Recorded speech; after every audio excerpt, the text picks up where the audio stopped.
Continuando con lo que ya habíamos empezado el día lunes, estamos hablando ya del costo, de la determinación de costos de la mano de obra directa. Bien, hoy vamos a hablar ya de lo que es el salario directo e indirecto, que en otras palabras no es más que los costos de la mano de obra directa. Cuando hablamos de salario directo e indirecto, estamos hablando ya de los costos, en lo concreto y en lo específico. En la anterior clase hemos estado introduciendo el tema, hemos hablado de generalidades, de algunos conceptos, las connotaciones que tiene el tema de la mano de obra en ambientes de producción, las tendencias hacia el futuro, etc. Una serie de temas que nos han ayudado a ubicarnos en un contexto en cuanto a lo que significa la mano de obra vinculada a sus costos. Hoy vamos a concentrarnos ya en lo que es los costos. Y desde el punto de vista de los conceptos de la teoría, se habla del llamado salario directo e indirecto.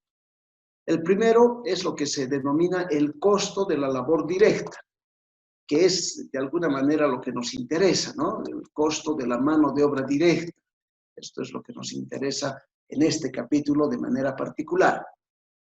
Y para reforzar y enfatizar en los conceptos que ya hemos compartido en la anterior clase, decimos que este corresponde al llamado salario directo. O sea, el costo de la mano de obra directa también se conoce como salario directo. Y es lo que se paga a los trabajadores que están directamente involucrados en el proceso de producción. Acá hay un ejemplo de a ver a quiénes podemos identificar como personas que reciben el salario directo. Entonces están los obreros que trabajan en una línea de ensamble, por ejemplo, los operadores de máquinas en procesos de manufactura, yendo a un ejemplo más cercano, probablemente el maestro panadero que amasa el pan de cada día.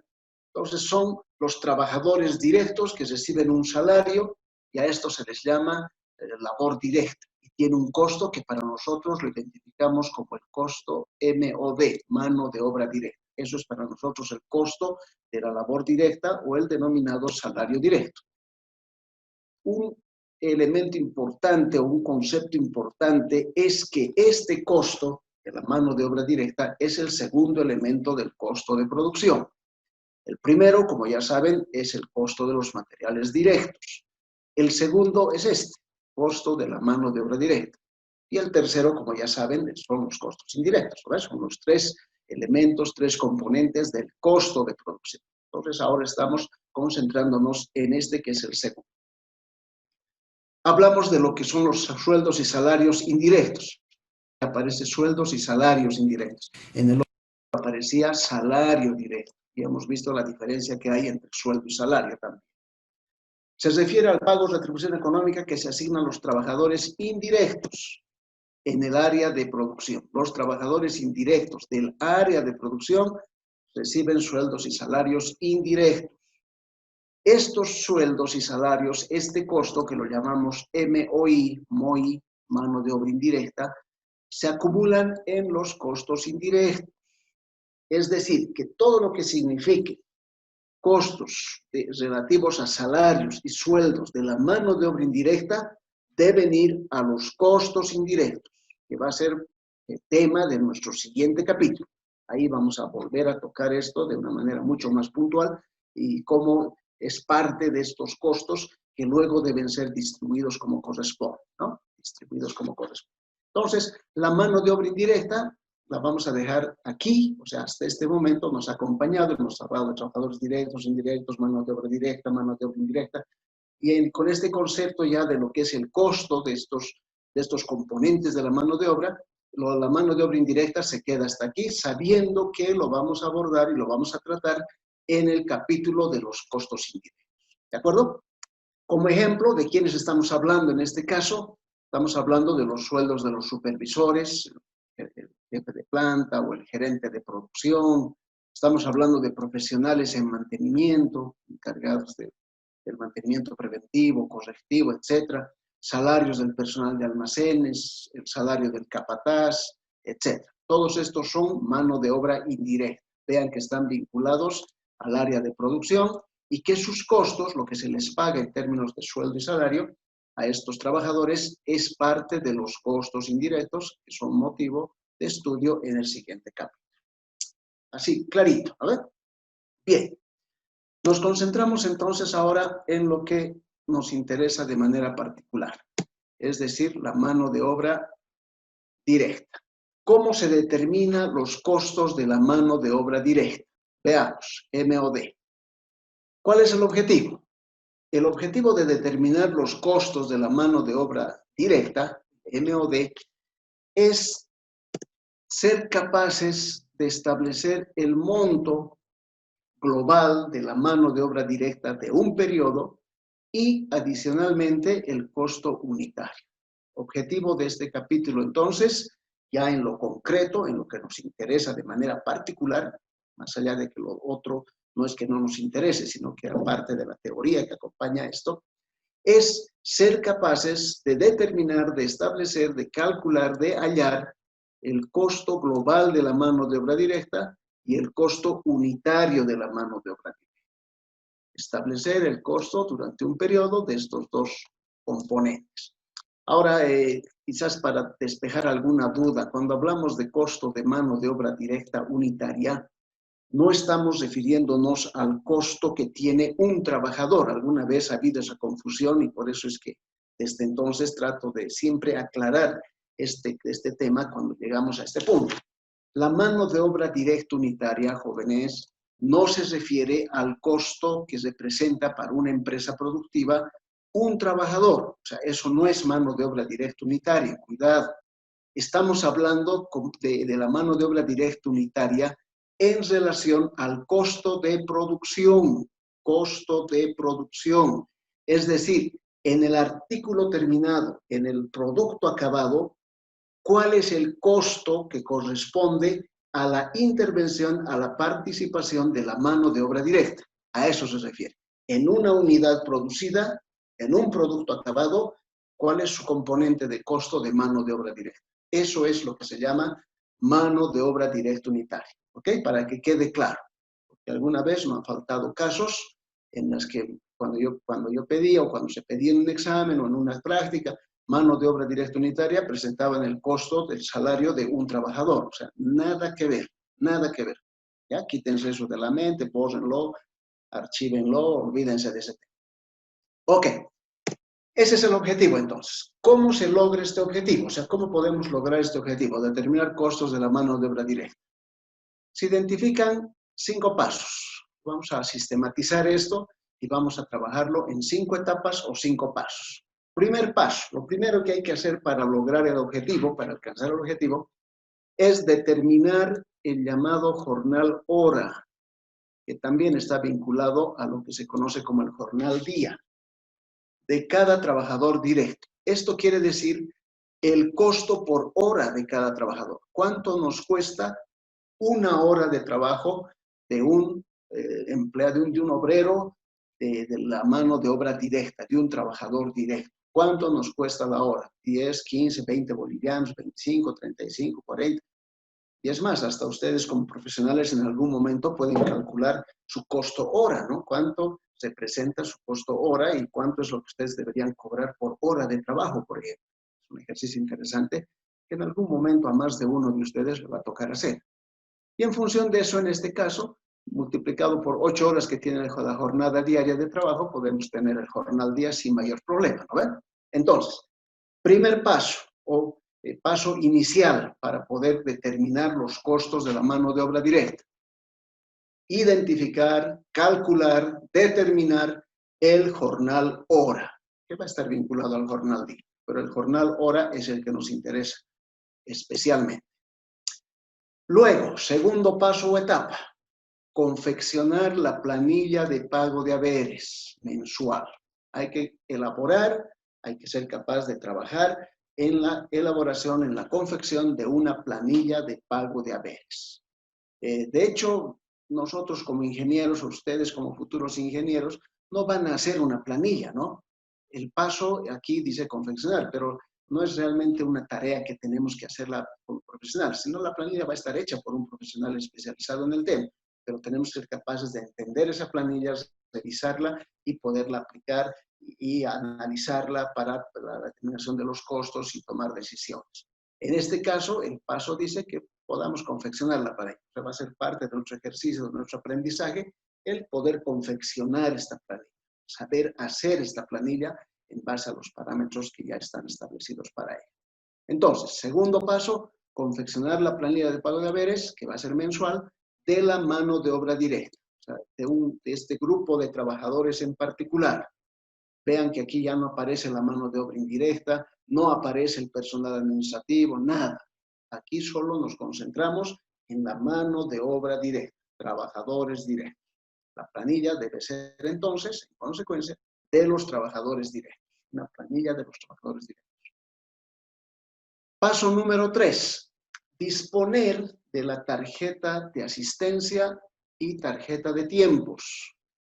Este es un componente importante que tiene que ver con los registros que tiene la fábrica, la empresa manufacturera, en relación al trabajo que hacen los obreros que corresponden al grupo de la mano de obra directa. Va a haber un registro, tal vez no exactamente en una tarjeta, porque a veces cuando hablamos de una tarjeta nos imaginamos un cartoncito, un papel, alguna cosa. Tal vez no necesariamente así, pero va a haber un registro donde va a estar anotado el tiempo en el que los trabajadores dedican su labor a lo que corresponde dentro de la fábrica, ¿no? Su asistencia, para empezar, a qué hora entran, a qué hora salen, cuántas horas han permanecido en el ambiente de trabajo, si tienen asistencia completa, si no se atrasan, no se faltan, ¿no? Eso va a tener la tarjeta de asistencia. Y a partir de ahí estará la de tiempos, va a ser una tarjeta adicional, donde se va a especificar exactamente el tiempo que dedica el trabajador a cada una de las órdenes de producción. Es decir, un trabajador X que está llegando el día lunes a las 8, entrando a su trabajo, marca su asistencia, su ingreso, y se dedica a la orden de producción 1 toda la mañana. Entonces, 4 horas de ese día ha estado en la orden 1. Por la tarde le asignan 2 horas a la orden 2 y otras 2 horas a la orden 3. Entonces, en el día, las 8 horas las hace partir 4 horas en la orden de producción 1, 2 horas en la orden de producción 2 y 2 horas en la orden de producción 3. Eso va a mostrar la tarjeta de tiempos. Noten la diferencia.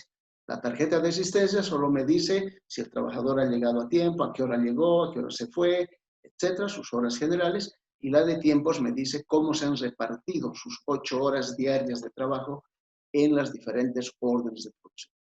Cuando decimos disponer, quiere decir que esta es información que ya está en la empresa, ya está en la fábrica. No tengo que calcular, no tengo que hacer nada más que pedir, solicitar esta información a quien corresponda, y ahí me facilitarán estos datos, la asistencia y los tiempos de cada trabajador directo. Entonces, a esto vamos a llamar TA, tarjeta de asistencia, y TT, tarjeta de tiempos. ¿Ok? Entonces, tercer paso, tercera etapa es tener esta información, disponer de esta información. La tarjeta de asistencia y la tarjeta de tiempos. Cuarto paso, cuarta etapa, elaborar con esta información del paso 3 la concentración de la mano de obra directa. Entonces, vean que aquí también aparece una concentración de mano de obra directa, que es un cuadro, es una tabla donde se muestra por órdenes de producción, cuántas horas se han dedicado a cada una, el total de los trabajadores, etc. En su momento veremos esta concentración, cómo se elabora, de dónde sale, etc., en detalle. Ahora estamos viendo los pasos en general. Entonces, ese es el cuarto paso. Y el último, quinto paso, precisar el costo global de la mano de obra directa del periodo y los costos unitarios, es decir, MODU, que es el logro del objetivo. O sea, el quinto paso ya es alcanzar el objetivo. En base a la concentración de mano de obra directa, podemos ya obtener el costo global de la mano de obra directa del periodo y los costos unitarios. Entonces, estos son los pasos, la secuencia que hay que seguir. Son secuenciales, es un paso después del otro. No se pueden trabajar paralelamente en el objetivo que estamos buscando, determinar costos de mano de obra directa y costos unitarios. Entonces, una vez que tenemos la concentración de la mano de obra directa, se puede trabajar y se puede hallar el costo global de la mano de obra directa y los costos unitarios. ¿De acuerdo? Entonces, los 5 pasos. Ahora, ¿cómo empezamos esto? por el primer paso, ¿no ven? La determinación del jornal día y jornal hora. Paso 1. Veamos cómo se hace el paso 1. Nos concentramos en el primer paso. Y para esto tenemos que tener los argumentos, los antecedentes claros, todo aquello que sustente el procedimiento para determinar el jornal hora y el jornal día. O sea, no es solamente calcular y poner, sino tiene que haber un contexto que me diga, mire, por esto se hace tal cosa. Esta es la razón por la que esto se aplica así. Eso es lo que ahora vamos a ver para poder determinar el jornal hora y el jornal día. Se basa en lo que son las relaciones obrero-patronales, también llamadas relaciones empleado-empleador, jefes y subalternos, los dependientes, etc. Una relación entre alguien que está a cargo y alguien que es el dependiente que obedece las instrucciones del que está a cargo o sigue las instrucciones y normas del que está a cargo, de los que están a cargo, ¿no? Una relación entre personas. En general se conoce como relaciones obrero-patronales. Y estas relaciones no son fáciles, son complicadas, son difíciles. Se rigen por los conceptos jurídicos de la Ley General del Trabajo, LGT, la Ley General del Trabajo. Imagino que la mayoría, si no todos ustedes, han escuchado acerca de la Ley General del Trabajo. Es la ley, la norma vigente en nuestro país que rige estas relaciones obrero-patronales. Y es de nuestro interés como profesionales conocer y saber qué dice la Ley General del Trabajo, ya sea que seamos dependientes y empleados o ya sea que tengamos cargos de jefatura, de niveles ejecutivos que tenemos que tomar decisiones o seamos empleadores, finalmente, algún negocio propio. Necesitamos conocer y saber qué dice la Ley General del Trabajo. Entonces, esa va a ser una recomendación importante para ustedes, el que puedan conocer esta ley. La Ley General del Trabajo, además de decretos y reglamentos que se presentan en estas relaciones, que por su naturaleza están marcadas por tensiones permanentes, tienen que conocerla ustedes de manera particular. Lean la Ley General del Trabajo, ¿no? Tiene decretos y reglamentos que norman las relaciones entre trabajadores y patrones o jefes. Y para nosotros, en este capítulo, es de particular interés el artículo 46 de la Ley General del Trabajo. Aquí la he transcrito tal cual dice la ley en este artículo correspondiente. Y este artículo 46 de la Ley General del Trabajo, que nos interesa intencionalmente de manera particular ahora, dice que la jornada efectiva de trabajo no excederá de 8 horas por día y de 48 horas por semana. Eso dice la ley, que se debe trabajar 8 horas al día y 48 horas semana.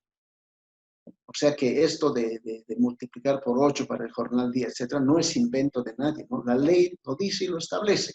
Y en muchos países del mundo, la ley habla de la jornada de 8 horas de trabajo, que no ha sido fácil de conseguir. Esta jornada de 8 horas de trabajo ha sido resultado de movimientos de trabajadores muy fuertes en el pasado y por eso también se recuerda el 1 de mayo, el Día del Trabajador, la famosa masacre de Chicago, ¿no? Que ustedes han debido escuchar de ella o han debido leer acerca de esto.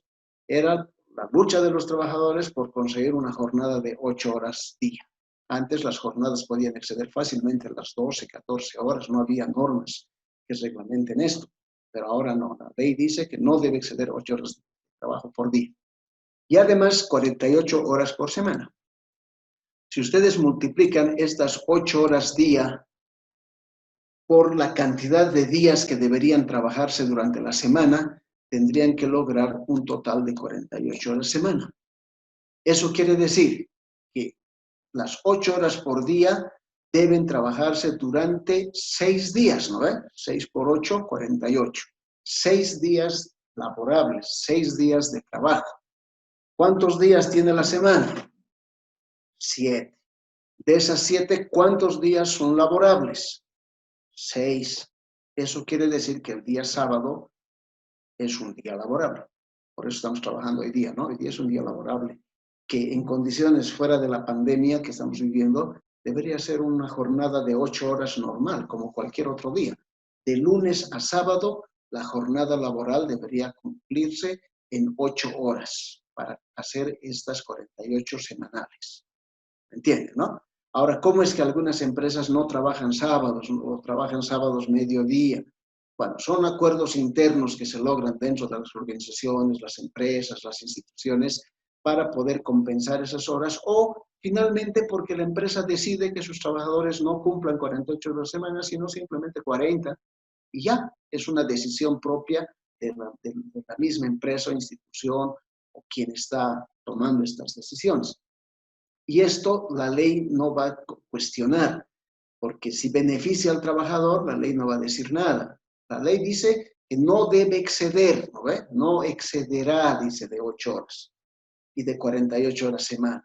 Pero no dice que está prohibido que sea menos, ¿no? En ninguna parte dice prohibido o será penalizado o recibirán multas quienes no cumplan las 48 horas semana o 8 horas por día. No. Si yo, dueño de un negocio o de una empresa, decido que mis trabajadores vengan solamente 6 horas al día y no trabajen sábado y domingo, es mi problema, ¿no ve? Como dueño del negocio. No estoy incumpliendo la ley, no estoy infringiendo nada, estoy beneficiando a lo mejor a mis trabajadores porque estoy dentro de las 8 horas día y de 48 horas semana, no estoy excediendo. Este es el límite, no exceder. ¿Entienden, no es cierto? Entonces, por eso es que muchas empresas no trabajan sábados en la tarde o compensan durante 1 hora a la semana. En uno de los primeros trabajos que yo tuve en fábrica, los trabajadores cumplían las horas, las 4 horas del sábado que no venían en la tarde, las compensaban con horas durante la semana. Pues era un acuerdo interno que se había logrado en el que todos estaban de acuerdo y el sindicato firmaba un compromiso de que no iba a hacer ningún reclamo al respecto. Entonces, hay maneras en las que se pueden arreglar esto. Pero la ley dice 8 horas día y 48 horas semana. Y sobre esto es que nos vamos a mover en todos nuestros cálculos en este capítulo. Ahora, habla del trabajo nocturno, habla de varios otros elementos, ¿no? Dice que el trabajo nocturno no debe exceder de 7 horas, en la práctica esto debe ser entre las 8 de la noche y 6 de la mañana, y en esta disposición no se toman en cuenta empresas periodísticas que están sometidas a reglamentación especial, etc. Hay casos que la ley abre como con posibilidad de negociación y de adecuarse a lo que dice la ley. Pero lo otro que dice la ley también es importante y nos interesa. Dentro de este mismo artículo habla de las mujeres y los menores de 18 años. Fíjense, la jornada para mujeres y menores de 18 años no excederá de 40 horas semanales. Eso dice la ley. Diurnas, ¿no? Semanales diurnas. Quiere decir que las trabajadoras mujeres, dentro del ambiente en el que estamos determinando el costo de la mano de obra directa, no deben exceder de 40 horas semanales. Significa que las trabajadoras mujeres solamente deben trabajar hasta el día viernes, ¿no? 5 por 8, 40. No es sábado día obligatorio para las trabajadoras mujeres. Entonces aquí hay una diferencia entre lo que es el trabajador varón, que cumple 48 horas semana, y la trabajadora mujer de 40 horas semana. Bueno, aparte de los menores de 18 años. Lamentablemente en nuestro país todavía el trabajo infantil existe, ¿no? El trabajo de adolescentes, infantes. Desde los 11, 12 años ya pueden trabajar, incluso hay una ley que habla de beneficios para niños de 12 años trabajadores, que de alguna manera no está bien, ¿no? Que niños de 12 años, 13 años, adolescentes, tengan que cumplir jornadas de trabajo de 8 horas. O sea, eso nos habla también de las condiciones y situación que tiene nuestro país respecto del trabajo. Muchos países más avanzados, obviamente con economías mucho más consolidadas, tratan de erradicar el trabajo infantil y el trabajo de menores de 18 años. En nuestro país eso todavía está lejos y por ahora tenemos que hablar nomás de menores de 18 años cumpliendo jornadas laborales, pero que no deben exceder de 40 horas. Es un tema social, ¿cierto? Bien, volviendo a lo que nos interesa de manera particular. Es de interés de este capítulo este artículo que habla de 40 horas semana para trabajadores, o más bien 48 horas semana para trabajadores y 40 horas semana para trabajadoras. Ahí hay algo que medio que no nos queda bien, ¿no? Hay una diferencia que van a ver que al final genera problemas. Ok, en base de eso, el costo o valor monetario del jornal hora se calcula en función de las horas trabajadas efectivamente en la empresa. En el sector de los trabajadores de fábrica, la remuneración por hora trabajada se establece de la siguiente manera. Entonces, ¿cómo se paga la hora trabajada? Las horas trabajadas efectivas de los trabajadores. ¿Cómo se determina esto que llamamos el valor monetario, el jornal? Partimos de lo siguiente, que un año es igual a 12 meses y esto se distribuye a lo largo del año en 52 semanas. Y esto se hace así porque resulta, jóvenes, que un mes no es 4 semanas, por si acaso. Hemos estado acostumbrados por mucho tiempo a hablar de 4 semanas en el mes, ¿no ven? ¿Cuántas semanas tiene el mes? 4, casi de memoria. Y tal vez muy rara vez o muy pocas veces nos hemos puesto a reflexionar acerca de la certeza de esto. ¿Qué cuán cierto es que el mes tiene 4 semanas? Y si hacemos ese análisis, que no es complicado, ¿no? Rápidamente, nos vamos a dar cuenta que efectivamente el mes no tiene 4 semanas, ¿no? El único mes del año que tiene posibilidad de tener 4 semanas exactas es el mes de febrero, en un año que no es bisiesto. O sea, que el mes de febrero, ustedes saben, que tiene 28 días cuando no es bisiesto y 29 días cuando no es bisiesto, cada 4 años, ¿verdad? Entonces, solamente es posible que este mes de febrero, cuando no es bisiesto, en 28 días, tenga exactamente 4 semanas, porque 7 días a la semana por 4 son 28. Los demás meses tienen más de 28 o 29 días. Tienen 30 y algunos 31. ¿Se acuerdan las reglitas de los nudillos para saber enero, febrero, marzo, abril, mayo, junio, julio, agosto? Esa reglita para saber qué meses traen 30 días y qué meses traen 31. Por eso decimos que un mes no es igual a 4 semanas, estrictamente hablando, no es igual. Aunque manejamos muchas veces en términos generales esta relación, pero lo cierto es que no había sido así.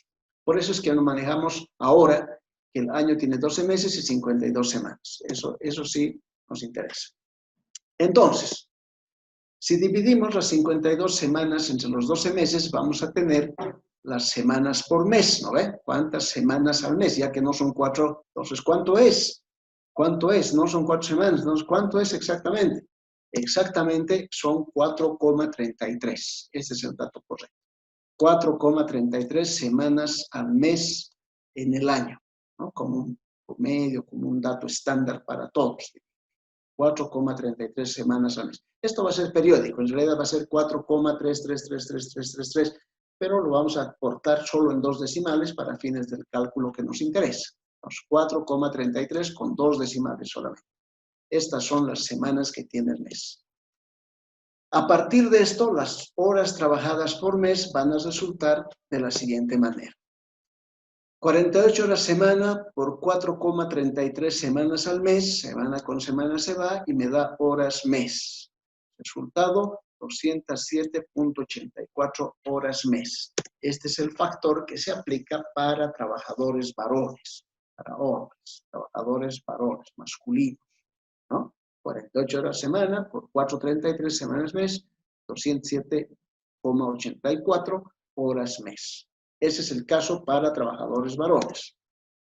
Y 40 horas semana por 4,33 semanas al mes, igual a 173,20 horas mes. Este es el cálculo que se hace para trabajadoras mujeres.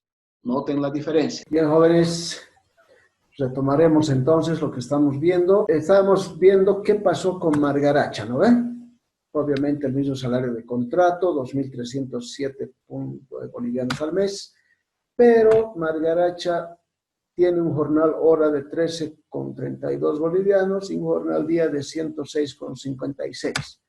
Cuando Perico tenía 11,01 y tenía un jornal día de 88 bolivianos. Esta era la cosa, ¿no? Este era nuestro problema. ¿Qué pasó? O sea, ¿qué ¿Qué está sucediendo acá? Signos de interrogación. Y ya como tarea para ustedes, digamos, para que ustedes puedan aclarar esto, explicar la diferencia mostrada. O sea, ¿por qué es que Perico tiene este jornal hora y jornal día y Margaracha tiene este otro jornal hora y este otro jornal día, siendo que van a realizar la misma labor, tienen el mismo salario de contrato, etc.? Todo aparentemente igual, pero se genera una diferencia. Entonces, explicar esa diferencia. Segundo, ¿cuál debería ser el salario de contrato de Margaracha para tener el mismo jornal hora de Perico? ¿Cuál debería ser? Obviamente, se estarán dando cuenta, y muchos ya se han ubicado, el salario de contrato de Margaracha no debería ser el mismo que de Perico, ¿no ve? Estos 2.307 debería ser diferente.